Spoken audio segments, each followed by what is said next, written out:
번째 주제입니다. 1948년 이스라엘의 재건입니다.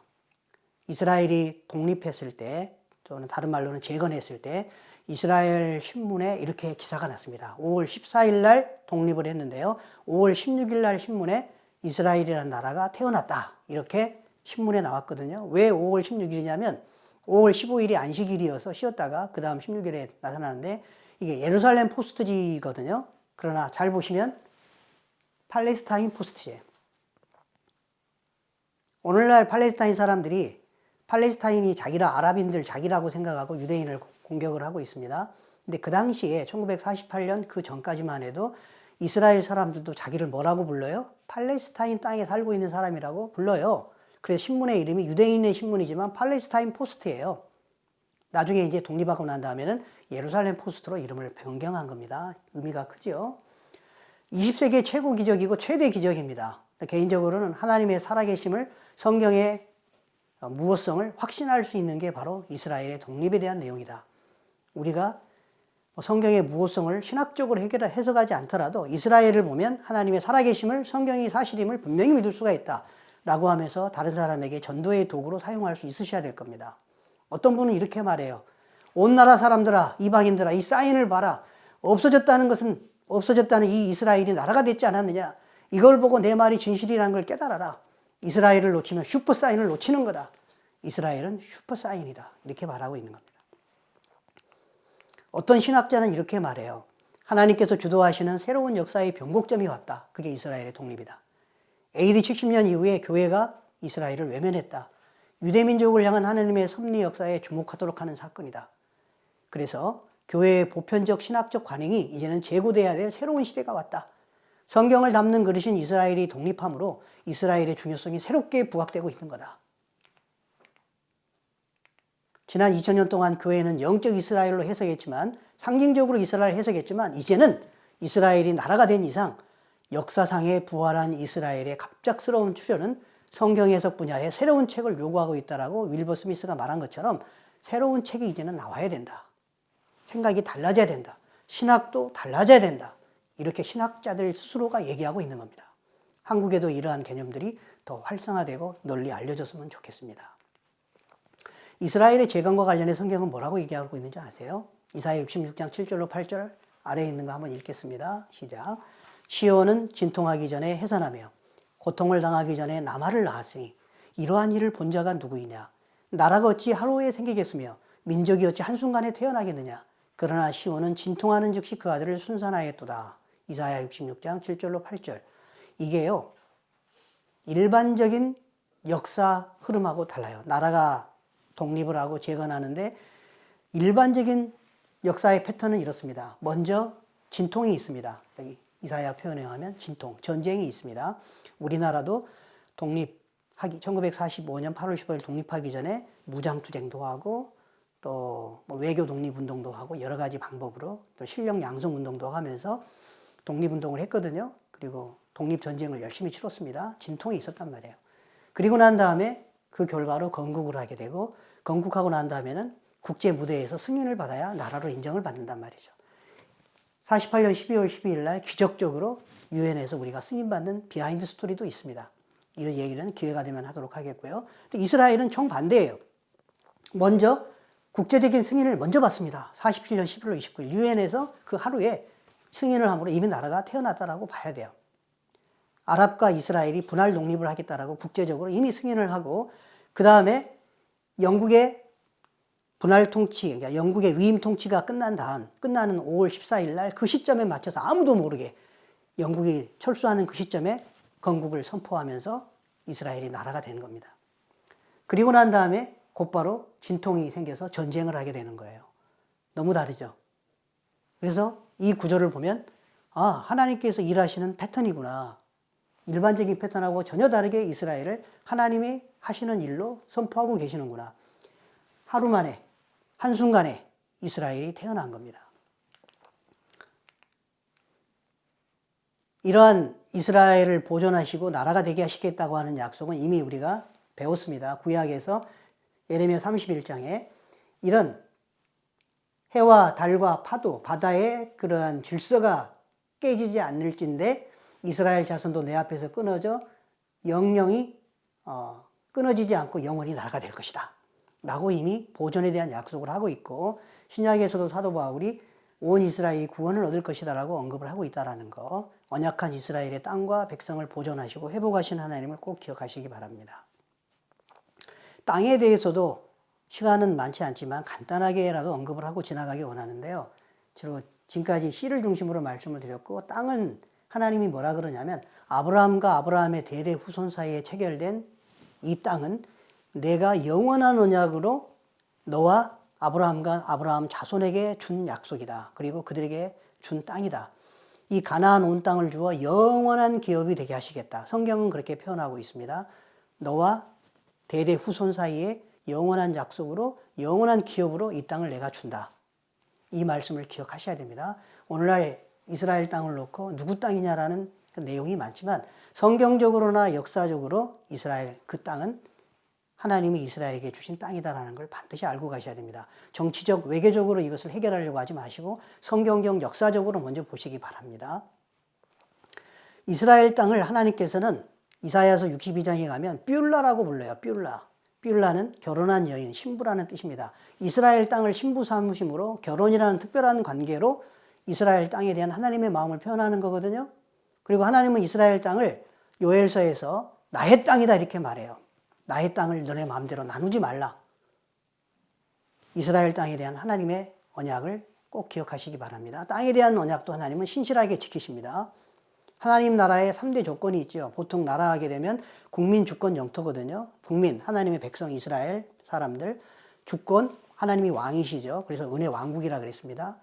그 다음에 나라, 이스라엘 나라가 형성 국토가 있어야 됩니다.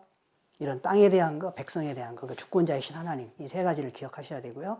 여기에서 다시 한번 데오도르 헤르츠를 생각해야 되는데, 데오도르 헤르츠이 원래 굉장히 세속적인 유대인이었어요. 오스트리아에서 신문기자였는데 1897년으로 기억됩니다만, 그때 프랑스의 한 장교가 드레피스 사건이라 그래서 드레피스라고 이름 부르는 한 유대인 장교가 있었는데, 그 장교가 간첩 사건에 끼어들어서 간첩 사건으로 연계가 돼가지고 감옥에 갇히게 됩니다.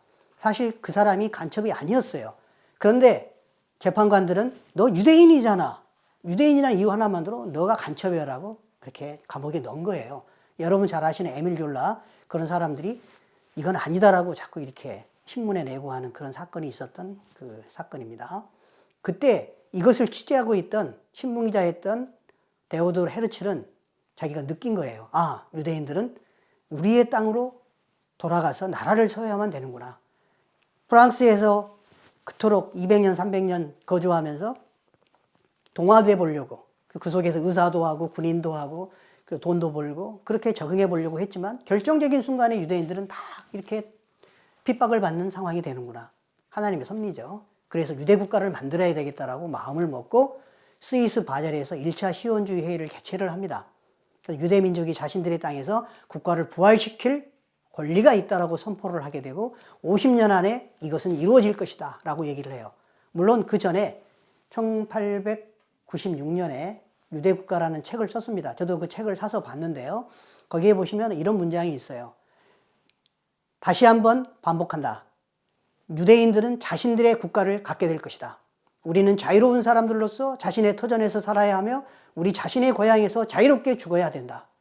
드레피스 사건을 통해서 배운 교훈으로 이런 책을 썼고, 앞서 언급한 윌리엄 해칠러는 그 책을 읽고서 데오도르 헤르츠를 찾아가서 내가 적극적으로 당신을 도우겠습니다 라고 하는 그런 하나님의 연결하는, 네트워크 시키는 그런 역사가 있었다는 것을 보셔야 됩니다.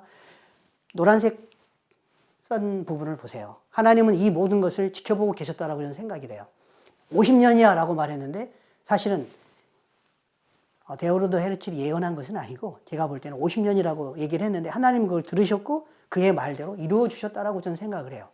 그가 말한 대로, 그의 소원대로, 하나님 귀에 들린 대로 그의 말을 기억하시고 그 시간을 맞춰주셨다고 봐요. 여러분도 입으로 믿음의 발언을 하시기 바랍니다. 그렇게 믿음으로 하나님 앞에 선포하고 나갔을 때 하나님의 뜻에 맞다면 하나님은 그의 말씀대로, 그의 말대로, 귀에 들린 대로 그의 말을 기억하고 이루어 주실 거라고 봐요. 이런 기적도 맛보시기 바랍니다. 이스라엘 국가 탄생을 위한 중보기도 지난번에 말씀드렸으니까 넘어갑니다. 리즈 하월즈. 이스라엘을 위해서 하던 일을 멈추고 1947년 11월 29일 전에 열심히 기도함으로 하나님의 천사들이 결국은 이걸 주도했던 걸 나는 느꼈다. 반드시 통과된다. 믿었는데 실제로 통과가 돼서 이스라엘이 나라가 되는 선언을 하게 됐다. 많은 사람의 기도가 있었다는 겁니다. 그냥 된 게 아니라는 걸 지금 제시하고 싶은 거예요. 또 역사를 조사하다 보면 1947년 영국이 이스라엘 독립국가 건설 문제를 유엔에게 위임합니다. 골치 아프니까. 그러자 유엔 총회 의장이 브라질의 오스왈도 아라나라는 사람이었어요. 브라질 사람이었습니다. 근데 이 사람이 이스라엘 건국을 이제 허락하는 투표에 있어서 결정적으로 루스의 이름처럼 친구 역할을 해요. 이스라엘의 홀로코스트를 겪었다. 이들을 독립국가로 만들어서 안전하게 살게 해주는 분위기가 이미 형성된 상황에서 투표 전에 필요한 정족수가 필요하단 말이죠. 그래서 자신의 지위를 이용해서 투표율도 미루면서 법안이 통과될 수 있도록 엄청난 로비를 했다 그래요. 그래서 총 56개국 중에서 찬성 33, 반대 13, 기권 10 이렇게 해서 국제적인 인정을 받도록 도와준 사람이 아라나예요. 자기의 지위를 이용한 겁니다. 소련과 동유럽 국가들은요, 이스라엘이 자신과 비슷한 사회주의 국가가 될 거라고 오판을 했어요. 소련에서 이미 그들이 사회주의 집단농장 체제잖아요. 그럼 그들이 이스라엘로 가게 되면 키부츠, 그러니까 사회주의식으로 해가지고 사회주의 국가가 될 거야 라고 생각하고 소련과 동유럽은 찬성표를 던졌습니다. 오판이에요. 하나님은 그것도 사용하셨습니다. 기도로든 자신의 지위로든 하나님의 손에 붙잡힌 도구가 되어서 이스라엘이 언약의 길을 걸어갈 수 있도록 도와주는, 성경을 알아야 되겠죠. 그런 사람들 되시기 바랍니다. 1947년에 쿰람 사본이 발견됐습니다. 우연일까요? 그동안에 거의 1900년, 2000년, 약 2000년 동안에 발견되지 않았던 사본이 이스라엘의 독립과 시기를 같이 해서 발견이 됐어요. 저는 하나님의 섭리라고 봅니다. 이 사본이 발견이 되면서 1세기에 팔레스타인의 유대교를 비롯한 예수님 시대의 상황들에 관한 연구가 활발하게 전개가 되어서 20세기 성서학과 고고학에 있어서는 가장 위대한 발견 중에 하나로 지금 치고 있거든요. 이게 발견됨으로 인해서 기독교가 서구화되는 과정에서 잃어버린 기독교의 본래적 뿌리, 유산 회복에 대한 관심이 높아졌어요. 특별히 신학자들에게. 그래서 유대인의 존재 가치를 부인하는 대체신학의 입장에서 유대인의 위치를 재설정하는 회복주의 관점으로 신학 연구의 방향이 조정이 됐고요. 구원 역사의 구심력으로 이스라엘 수단으로 하는, 그리고 이방의 구원, 목적의 보편성에 관한 신학적 균형과 조화가 부각되게 되는데 크게 기여했다는 것이 쿰람 사본의 발견이라고 신학자들은 보고 있습니다. 참고하시기 바라고요. 에스겔 36장에 이스라엘 산들에 대한 회복의 예언이 있는데 이것도 한번 눈여겨서 보시기 바랍니다. 집에 가셔서 에스겔 36장의 예언은 이스라엘의 회복에 대한 아주 잘 나와 있는 장이에요. 반대로 에스겔 35장은 이스라엘을 대적하는 나라들에 대해서 하나님이 어떻게 심판하시는지에 대해서도 잘 나와 있어요. 이걸 비교하시면서 35, 36장 꼭 꼼꼼하게 읽어보시기 바랍니다. 이스라엘 산들이 조금 전에도 말씀드렸지만 이 지도에 입체적 지도에 나오는 것처럼 이스라엘 산들은 중앙의 산악지대, 오늘날 말하는 웨스트뱅크, 나비의 한쪽 날개와 같이 모양으로 되어 있는 그런 지역입니다. 이 지역을 대상으로 에스겔 선지자가 예언을 하는데 이스라엘이 돌아올 것이다라고 선포를 해요. 실제로 에스겔 예언대로 돌아오지요. 그 과정을 한번 쭉 나중에 화면을 정지시켜 놓고 읽어보시기 바랍니다. 이스라엘 산들은 가지를 내고 가시를 맺을 거야. 예언합니다. 왜? 이스라엘이 올 때가 가까이 이르렀기 때문이다. 그전에는 어떻게 됐다는 거죠? 이미 많은 예언에서 공부했지만 황폐되어 있다라고 했어요. 이 사진처럼 황폐되어 있었습니다. 참 이거는 놀라운 역사적인 사건인데 오스만 투르크, 나라가 이제 터키로 바뀌었죠. 오늘날인 튀르키예로 바뀐 그 나라, 예전엔 400년 동안 예루살렘을 지배했던 1516년에서 1917년까지 예루살렘을 지배했던 그 오스만 튀르크 당시에 나무에 세금을 부과했어요. 원래는 머리에마다 세금을 부과하거든요. 인두세를 부과하는데 그걸로 부족해서 각 사람의 집에 있는 나무도 다 부과를 해요. 그러면 세금 안 내려면 어떻게 되겠습니까? 나무를 다 베어버린 거예요. 돈 안 내려고. 그래서 땅이 어떻게 될까요? 나무가 없어진 땅은 황폐한 땅이 돼버립니다. 그게 하나님의 지혜예요. 하나님 그런 것도 사용하셨어요. 그래서 황폐한 땅이 돼가지고 황폐한 땅에 남은 나무라고는 천구로도 안 된다. 뭐 이런 기록을 누군가는 써놓기도 했는데 이스라엘이 돌아올 때가 되니까 어떻게 한다고요? 땅이 다시 가지를 내라. 주님이 하신 약속을 성취하고 계십니다. 그래서 제가 이런 사진을 가져왔습니다. 이스라엘 시장에 있는 사진입니다. 과일이 이렇게 풍성하고 이렇게 또 포도밭, 산림이 우거지는 그런 모습을 볼 수가 있습니다. 저도 하나 현장에서 목격해서 항상 이 사진을 찍어서 사람들에게 알려주는데요. 우연히 동네 마트에 갔습니다. 동네 마트에서 이스라엘 자몽이 있는 거예요. 이스라엘산. 대부분 우리나라에 오는 자몽은 이스라엘산입니다. 제가 놓치지 않고 사진을 찍었습니다. 제가 그래서 자몽을 참 좋아하는 과일이에요. 자몽을 이스라엘 생각하면서 처음 이스라엘 갔을 때 자몽을 먹었거든요. 첫 번째 먹었을 때 그 맛이 아주 쓰면서도 달았어요. 야, 신기한 과일이구나. 지금도 자몽을 좋아합니다. 이 자몽도 보니까 뒤에 보니까 이스라엘산 찍어놨습니다. 이스라엘은 사막이 많은 광야 척박한 땅이거든요. 근데 하나님이 축복하시고 그들에게 아이디어를 주셔서 토라 농법이라 그래가지고 점적 간수라든가 이런 농업 방식, 그리고 광야에서도 그 지하수를 끌어올려가지고 열대어를 광야에서 사막에서 키워요. 놀랍지 않아요? 그리고 유럽의 식탁에 과일과 채소를 다 공급하는 나라가 이스라엘이에요. 세계 사람들이 이스라엘에게 농사 방법을 배우러 와요. 척박한 땅에서 어떻게 농사가 되느냐. 그래서 우리나라에게까지 자몽이 수출되고 있는 겁니다. 놀라운 일입니다. 그 황폐한 땅에서 이런 과일들이 나온다는 걸 먹을 때마다 생각하시기 바라요. 자몽차 드실 때도. 방울토마토도 마찬가지예요. 방울토마토도 원래 이스라엘에서 개발을 한 겁니다. 원래는 큰 토마토잖아요. 그래서 유대인의 아들이 아빠 좀 작은 거 없어요? 입에 넣기 편하게. 그래서 개발해서 히브리대 연구소에서 만든 게 이 방울토마토예요. 방울토마토 먹을 때마다 여러분들은 지금 뭐라 그럴까요? 그 특허에 해당되는 돈을 내게 돼 있습니다. 그래서 연간 10억 달러, 약 1조 1천억 원을 히브리대 연구소가 돈을 벌어들인대요. 방울토마토 그 브랜드 때문에, 자기 특허 낸 것 때문에요. 이런 나라입니다. 이스라엘의 산들을 갈고 시므리니, 이스라엘 산이라고 아까 제가 중앙 웨스트뱅크 지역 얘기했죠. 갈고 시므리니. 이스라엘이 돌아와가지고 늪지대에서 물을 빼고 옥토로 갈고 사막을 개간하고 아까 점적 간수라고 하는 관계용법으로 물을 전략해서 불모지에서 작물을 경작하고 또 하나님의 기적이 일어나면서 사막에 물이 쏟고 시냇물이 갑자기 비가 많이 와서 시냇물이 흐르게 되고 이런 기적도 있었어요. 이런 일들이 있게 되면서 황량한 사막이 이렇게 변했습니다. 사진으로 보여드리고 싶어서 왔어요. 이스라엘이 이스라엘의 산들을 소유하게 될 것이, 이스라엘 사람들이 와서 그 중앙 산악지대에 여기에 정착하게 될 것이라는 에스겔의 예언이에요. 실질적으로 그 산을 소유하게 됩니다. 예루살렘이죠. 예루살렘이 그 지역에도 있는데 1967년 기적의 6.1 전쟁으로 하나님의 약속이 이루어지는 것을 또 우리가 보게 됩니다. 또 다른 예언 중에 하나는 너희 위에, 이스라엘 산들 위에 사람이 많게 하고 성읍들로 거하게 하며 빈 땅에 건축하리라. 그래서 제가 사진을 또 가져와 봤습니다. 이렇게 많은 사람들이 있는 걸 일부러 가져와 봤어요. 사람들이 많이 성읍에 거주하게 될 거다. 빈 땅에 이렇게 건축하게 될 것이다. 그대로 이루어졌습니다. 혹시라도 이스라엘에 성지순례 가시게 되면 팔복교회 같은 데 가서 여기가 예수님께서 산상수훈을 말씀하신 곳이야. 이것만 보지 마시고 성경에서 예언했던 내용들이 오늘날 어떻게 우리 시대에 이루어지고 있는지 그것까지 보셔야 됩니다. 그리고 내가 무엇 해야 될지를 생각하셔야 됩니다. 가끔 이런 질문을 해요. 우리나라 위해 기도하는데도 바쁜데 웬 이스라엘이냐? 저도 사실 거기에 대해서는 하나님께 답을 묻고 싶었어요.